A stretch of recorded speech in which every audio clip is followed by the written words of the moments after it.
the obligation that every community must have a court. And a court is something very specific. It's comprised of judges who have a certain degree of qualification. They have to be ordained by Moshe. So although the judges beyond Moshe's life, or two generations later, no longer lived in Moshe's life, but as long as the ordination emanates from a person who was ordained and the chain is not broken, that person is considered that he carries the ordination of Moshe. And that person is qualified to render verdicts, whether it's the death penalty, whether it's lashes, whether it's penalty, or whether it's monetary laws. So we had mentioned rabbinically, a court is qualified to rule even if they're not ordained regarding monetary matters. Why?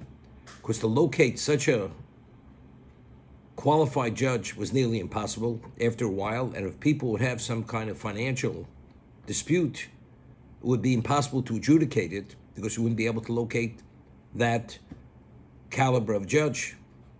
A person would lend money, and then the borrower would deny he ever borrowed.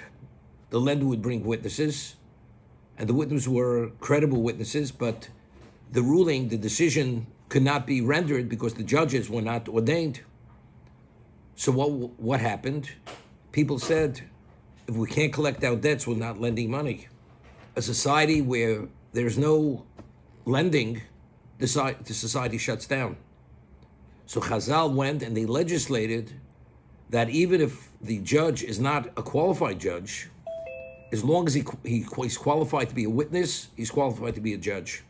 Just as a witness has no relevance to the ordination process, identically, the judge does not have to be ordained. However, for death penalty or lashes or penalty, monetary penalties, which society could function without those particular functions on a societal level, there you have to meet the criteria of the Torah, which means you have to be an ordained judge. What we call a samuch. That'd be smuchim. That's the law. Now the Torah tells us that the judge has to be impartial. If he is not impartial, if he has any degree of conflict of interest, he has to disqualify himself, and only he knows whether he has some level of conflict of interest regarding whatever the reason may be. And we know there's a Torah violation that a judge is not permitted to take bribery. Now, what's bribery? The Gemara tells us that if any one of the defendants offered a service to the judge, even though he's not offering anything for this particular judgment, he's not giving him a gift at this moment, but in the past, there was a special relationship that the judge was a beneficiary of one of the defendants, the judge is not qualified to adjudicate the case because his impartiality has been somehow compromised, and he has to be totally impartial. The Gemara tells over a story that Rava, that one of the defendants, Rava had a feather on his frock, on the shoulder of his garment, and one of the defendants said, "Excuse me, Rabbi, I just want to remove this feather from your shoulder." Rava felt that since he offered him that service, he felt his impartiality was compromised. He disqualified himself. He says, "I'm sorry, I can't adjudicate your case," even though halachically it wasn't necessary, because it means actually someone who received something from the defendant, and that wasn't the case here. But nevertheless, he felt his sense of objectivity was tainted. Therefore, he disqualified himself. And the Torah makes a point: Lo sate mishpat lo sake ponim. You cannot in any way favor any one of the defendants. Lo sikach shochad. You're not permitted to take bribery. Ki hashochad yaver einei chachomim. Shochad blinds the eyes of the wise. You know, we're all human. Regardless of what level of tzaddik you may be, how righteous and devout you may be, if a person goes and he's a recipient of someone's service, money, item, whatever it may be, it is impossible not to be affected. It is impossible.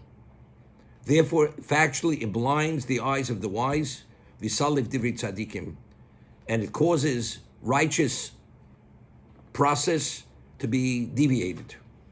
Now, it's interesting. The Gemara tells us that what is the meaning of the word shochad? In Aramaic, the word one is, in Hebrew, it's echod. Echod is one. In Aramaic, one is chad. Chad is one. Chad, trey, tlas, that's Aramaic, 1, 2, 3. I'm not sure how, I'm not well versed in French. I don't know how to count 1, 2, 3 in French. But in Aramaic, it's chad, tlas, trey. Or in Spanish, uno, dos, tres. That I know. French, I don't know. Okay. So, what is the meaning of shochad? So the Gemara tells us, shechad, that if you receive anything from any of the defendants, you and the defendant become one. Shechad, shochad is shechad. That's what happens. Therefore, if the defendant believes he's correct, and he presents his case, the judge automatically internalizes and processes it as the defendant who had given him something, because he's become one mindset with that person. That is what the Torah reveals, shochad shechad. And as a result of that, you've lost your impartiality. We read that Yaakov hadn't seen his brother for many years, and he's returning to Canaan, and he sends messengers to evaluate, to assess the situation. And they come back with the reading, he's coming with 400 men to kill you. So Yaakov prepares 3 things. He prepares a very valuable gift. Herds, flocks, even precious stones. And he sets up groups, and he tells them exactly what to say when they meet Esav. And this is the gift he's sending to Esav. Prayer, tefillah, supplication, and he prepares for battle. So the Midrash says, why did he send this very valuable gift? So the Midrash says, if shochad is yaver eni tzadikim, if bribery blinds the eyes of even the righteous, you can imagine what it does to a person like Esav, how he's touched by it, because this is what he's looking for. He's looking for that bribe. Meaning, as a result of that, Yaakov has a good chance this will diffuse the situation, the tension between the two of them. It's the Midrash. If shochad causes a righteous person to be touched, and he sees it as the person who had given him, he puts that person in a positive light, identically, definitely a Russia, an evil person, as Esav definitely will be touched, and he will see Yaakov in a positive light. That's the Midrash. So what I explained it this way. If Esav would have appreciated who Yaakov was and understood that he was worthy of the birthright and he was not qualified to be the heir of his father, Esav wouldn't have hated Yaakov. He wouldn't want to kill him. It's only because Esav, of his own conflicts and his own self-centeredness and pompousness, did he believe that Yaakov had cheated him and taken something that was rightfully his, and he was qualified for that. So what was the whole concept of sending this gift? What is shochad? Shechad. If he receives the gift from Yaakov, now he becomes one mindset with Yaakov. As Yaakov understands that he's the only one who's qualified for the birthright, because the birthright touches on spirituality, which Esav had no appreciation for, receiving the gift from Yaakov puts him in a position that he understands it, he becomes one and the same with Yaakov. So at this moment, his mind is the mind of Yaakov. As a result of that's why he won't want to kill him. We find when he sent the gift, and Esav says, what's this all about? But I have so much. I don't need it, I don't want it. Yaakov, it says, he insisted, and he urged him to take the gift. I mean, if he's offering the gift, why do you have to urge him to accept the gift? Because until you accept the gift, you're not one in the same mind. Yaakov understood only once he takes the gift and it becomes his, then it's shachad, then he becomes one and the same. When he once becomes one and the same, now he understands it as Yaakov understands it. And now for that moment, he appreciates why Yaakov is more qualified than he is in regard to the birthright, and therefore the basis to want to kill him is no longer there. That was Yaakov's understanding. People, you raise children, there are many terminologies, many words we use. The parents, they bribe their child to do his homework. They bribe him with this, with that. It's not called a bribe. It's called an incentive. When you offer a child something to incentivize him, it is a bribe, but that has a positive connotation. Because when you give the child whatever that incentive is, or whatever that gift is, to do what the parent wants, now the child understands, that may not intellectually understand, now the child becomes one of the same mindset as the parent. That is the reality where God created a person. Even the greatest tzaddik, you become a recipient of somebody else's favor or service or item, whatever it may be, shechad, you become one and the same. I see it the way you want, the way you see it. So if the child sees it as the parent sees it, the child does what the parent wants, and of course what the parent wants for the child is in the best interest of the child, because the child at that moment, before he is offered the incentive, doesn't appreciate the value of what the parent is trying to encourage and impress upon the child. That's the concept.